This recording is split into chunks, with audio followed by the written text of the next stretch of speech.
जय माता दी दोस्तों, आप सभी को करवा चौथ व्रत की हार्दिक हार्दिक शुभकामनाएं।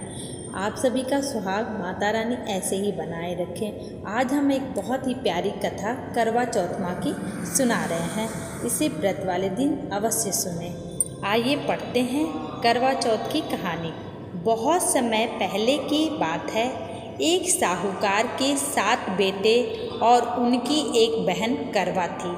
सभी सातों भाई अपनी बहन से बहुत प्यार करते थे, यहाँ तक कि वे पहले उसे खाना खिलाते और बाद में स्वयं खाना खाते थे। एक बार उनकी बहन ससुराल से मायके आई हुई थी।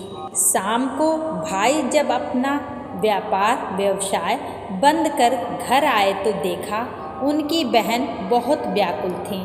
सभी भाई खाना खाने बैठे और अपनी बहन से भी खाने का आग्रह करने लगे, लेकिन बहन ने बताया कि उसका आज करवा चौथ का निर्जल व्रत है और वह खाना सिर्फ चंद्रमा को देखकर उसे अर्घ देकर ही खा सकती है। क्योंकि चंद्रमा अभी तक नहीं निकला है, इसलिए वह भूख प्यास से व्याकुल हो उठी थी। सबसे छोटे भाई को अपनी बहन की हालत देखी नहीं जाती और वह दूर पीपल के पेड़ पर एक दीपक जलाकर चलने की ओट में रख देता है। दूर से देखने पर वह ऐसा प्रतीत होता है कि जैसे चतुर्थी का चांद उदित हो रहा हो। इसके बाद भाई अपनी बहन को बताता है कि चांद निकल आया है, तुम उसे अर्घ देने के बाद भोजन कर सकती हो। बहन खुशी के मारे सीढ़ियों पर चढ़कर चांद को देखती है, उसे अर्घ देकर खाना खाने बैठ जाती है। जब वह पहला टुकड़ा मुंह में डालती है तो उसे छींक आ जाती है। दूसरा टुकड़ा डालती है तो उसमें बाल निकल आता है और जैसे ही तीसरा टुकड़ा मुंह में डालने की कोशिश करती है तो उसके पति की मृत्यु का समाचार उसे मिलता है। वह बौखला जाती है। उसकी भाभी उसे सच्चाई से अवगत कराती है कि उसके साथ ऐसा क्यों हुआ। करवा चौथ का व्रत गलत तरीके से टूटने के कारण देवता उससे नाराज हो गए हैं और उन्होंने ऐसा किया है। सच्चाई जानने के बाद करवा निश्चय करती है कि वह अपने पति का अंतिम संस्कार नहीं होने देगी और अपने सतीत्व से उन्हें पुनर्जीवन दिलाकर रहेगी। वह पूरे 1 साल तक अपने पति के शव के पास बैठी रहती है, उसकी देखभाल करती है और उसके ऊपर उगने वाली सुई नुमा घास को वह एकत्रित करती जाती है।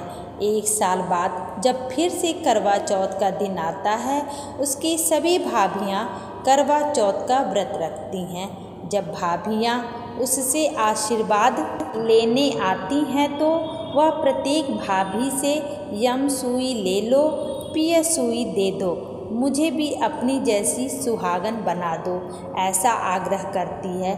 लेकिन हर बार भाभी उसे अगली भाभी से आग्रह करने का कहकर चली जाती है।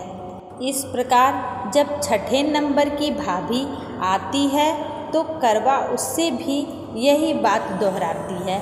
यह भाभी उसे बताती है कि चूँकि सबसे छोटे भाई की वजह से उसका व्रत टूटा था, अतः उसकी पत्नी में ही शक्ति है कि वह तुम्हारे पति को दोबारा जीवित कर सकती है।